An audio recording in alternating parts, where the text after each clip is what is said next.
बिस्मिल्लाहिर्रहमानिर्रहीम, अस्सलाम वालेकुम and welcome back once again students. मैं हूं आपका टीचर अब्दुल गफ्फार और हम सीख रहे हैं C++ प्रोग्रामिंग। अपने गुज़श्ता लेसन में हमने अपने C लैंग्वेज का पहला कोड लिखा था और उसको समझने की कोशिश की थी, और आज इंशाअल्लाह हम उसको डिटेल के साथ समझेंगे।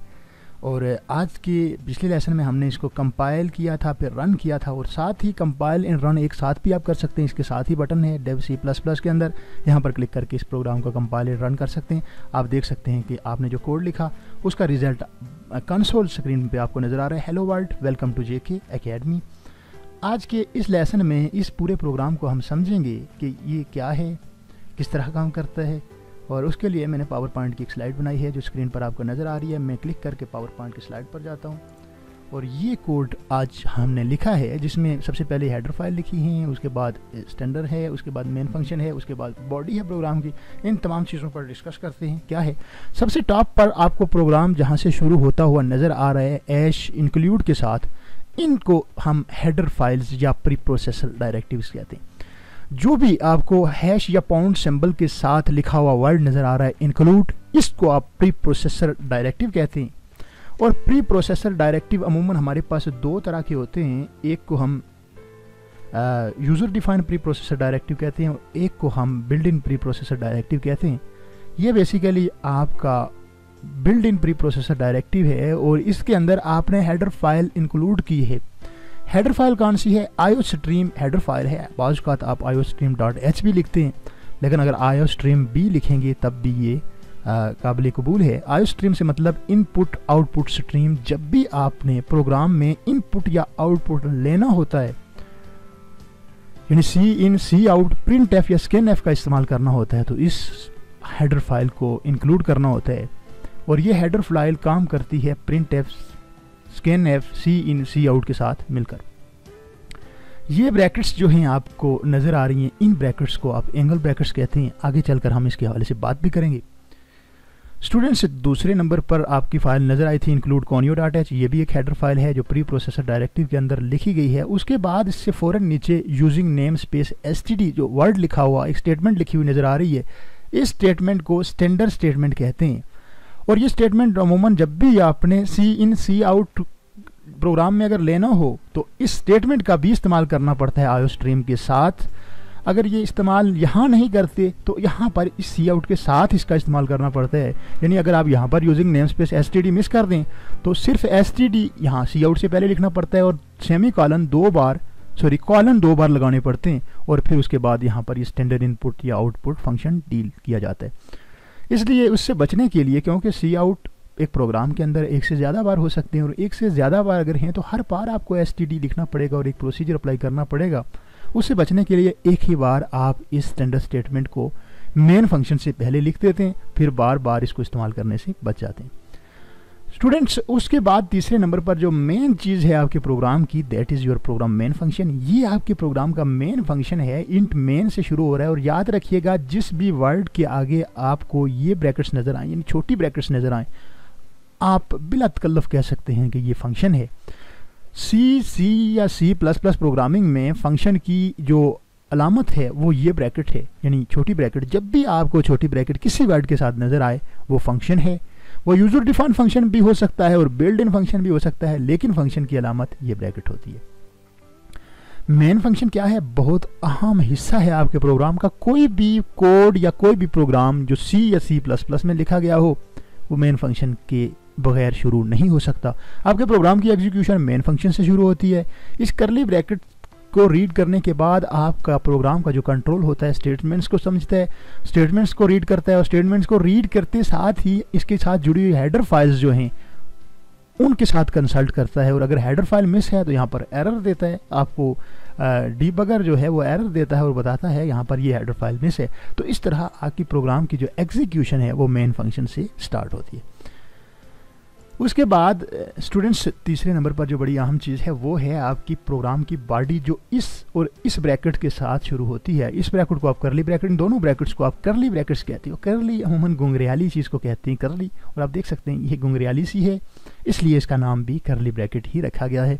आपका जो भी कोड इस ब्रैकेट और इस ब्रैकेट के दरमियान लिखा जाता है इसको प्रोग्राम बॉडी कहते हैं।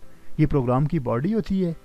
आपके सी की प्रोग्राम बॉडी ये होती है, यानी जो कुछ स्क्रीन पर प्रिंट होता है वो इस ब्रैकेट और इस ब्रैकेट के दरमियान जो डेटा लिखा होता है, आपने जो टेक्स्ट लिखा होता है, जो कोड किया होता है, जो प्रोग्राम किया होता है, जो इंस्ट्रक्शन सेट ऑफ इंस्ट्रक्शन लिखी होती हैं वो एग्जीक्यूट होती हैं और वो प्रिंट होती हैं या कोई फंक्शन परफॉर्म करती हैं, और इस पूरे पोर्शन को आप प्रोग्राम बॉडी कहते हैं। और अभी प्रोग्राम बॉडी के अंदर मैंने 2 सी स्टेटमेंट्स लिखी हुई हैं। एक प्रिंट एफ फंक्शन जो सी का फंक्शन है, हेलो वर्ड प्रिंट किया हुआ है। पिछले प्रोग्राम में मैंने इसमें हेलो वर्ड नहीं बल्कि जो कोड लिखा था वो था वेलकम टू जेके अकेडमी।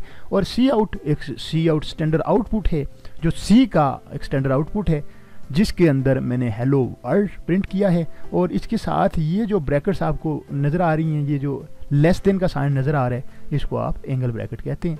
इस पर भी हम बात करेंगे। और एंगल ब्रैकेट अगर ये एक हो, सिंगल हो तो एंगल ब्रैकेट कहा जाता है इसको, अगर 2 बार हों या और सी आउट के साथ हो तो इसको इंसर्शन ऑपरेटर कहते हैं। इस पर भी डिटेल से बात करेंगे। तो स्टूडेंट्स, आपने ये सी का बेसिक स्ट्रक्चर है, इसे हर हाल में याद रखिएगा। ये सी और सी प्लस प्लस दोनों का बेसिक स्ट्रक्चर है। टॉप पर जो वायर हैं इनको आप प्री प्रोसेसर डायरेक्टिव कहते हैं, और इनके साथ यहाँ पर जो इंक्लूड है चीज़ इसको आप हेडर फाइल कहते हैं। Using name space S T D जो इससे फ़ौरन नीचे है, मैं रिपीट कर रहा हूँ सारा, using name space S T D जो है इसको स्टैंडर्ड स्टेटमेंट कहते हैं। इससे फ़ौरन नीचे मेन का फंक्शन है और यहाँ से आपके प्रोग्राम की एग्जीक्यूशन स्टार्ट होती है।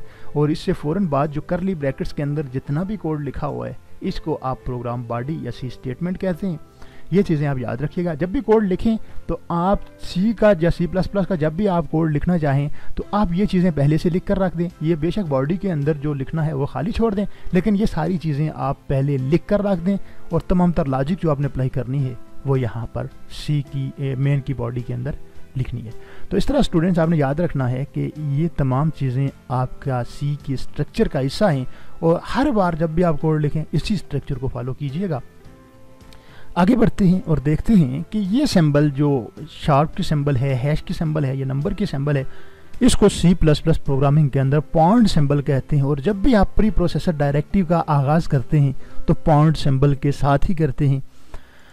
उसके बाद स्टूडेंट्स ये जो ब्रैकेट है जिसके अंदर आयो स्ट्रीम और कोनियो डॉट एच इंक्लूड है, ये दोनों हेडर फाइल्स हैं, इसको आप एंगल ब्रैकेट कहते हैं। जब देख सकते हैं ये एक एंगल है और एंगल ब्रैकेट के अंदर इंक्लूड है इंक्लोज्ड है आपकी आयो स्ट्रीम हेडर फाइल और कोनियो डॉट हेडर फाइल।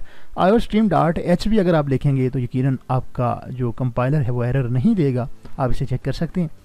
उसके बाद स्टूडेंट्स आपको ये ब्रैकेट जो नज़र आ रही है मेन के बाद जो शुरू हो रही है और प्रोग्राम के आखिर पर जो बंद हो रही है, इसको आप करली ब्रैकेट कहते हैं। करली ब्रेसिस भी आप कह सकते हैं इसे, या करली ब्रैकेट भी कह सकते हैं।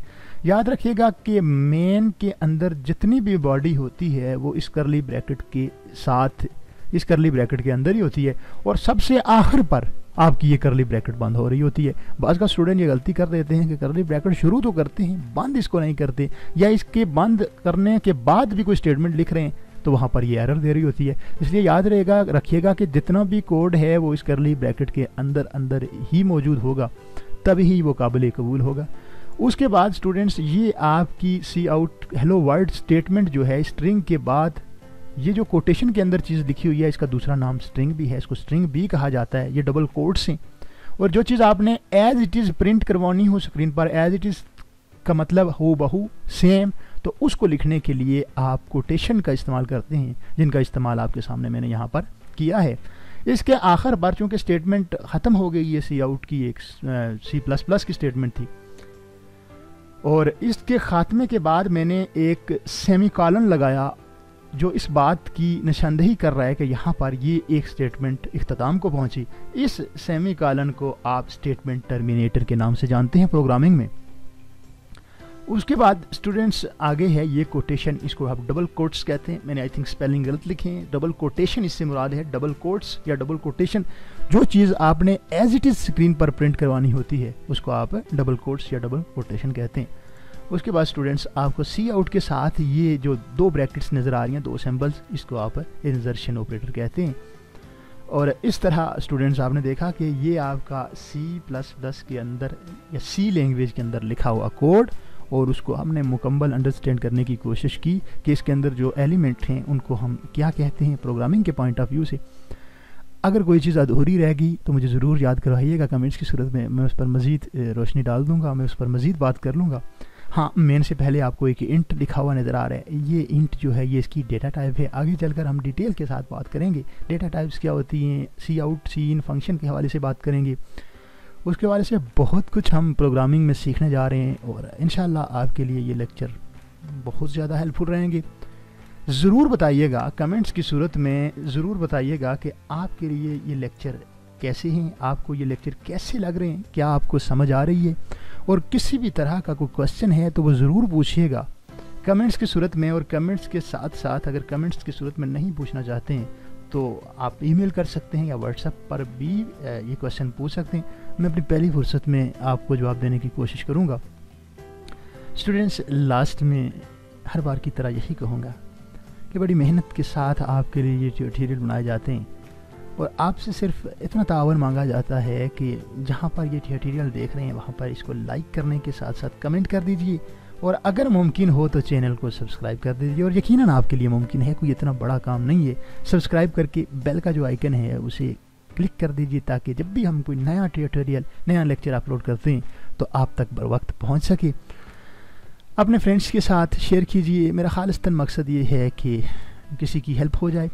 मैं भी कोई एक स्टूडेंट भी अगर यहाँ से कोई एक बात भी सीख जाता है तो वो मेरे लिए फ़ख्र की बात है। इसलिए इसको शेयर कीजिए, अपने कोलीग के साथ शेयर कीजिए, अपने फेलोज़ के साथ शेयर कीजिए, अपने स्टूडेंट्स, अगर आप टीचर हैं तो स्टूडेंट्स के साथ शेयर कीजिए ताकि किसी के नॉलेज के अंदर थोड़ा सा इजाफा हो। मेरा नॉलेज खुद बड़ा महदूद है प्रोग्रामिंग के पॉइंट ऑफ व्यू से, लेकिन मेरी कोशिश है जितना मुझे आता है इतना मैं आपको कम अज़ कम सिखा दूँ। अगले लेसन तक के लिए मुझे इजाज़त दीजिएगा। अपना बहुत सारा ख्याल रखने के साथ साथ दुआओं में मुझे याद रखिएगा। अल्लाह आपका हामी व नासर।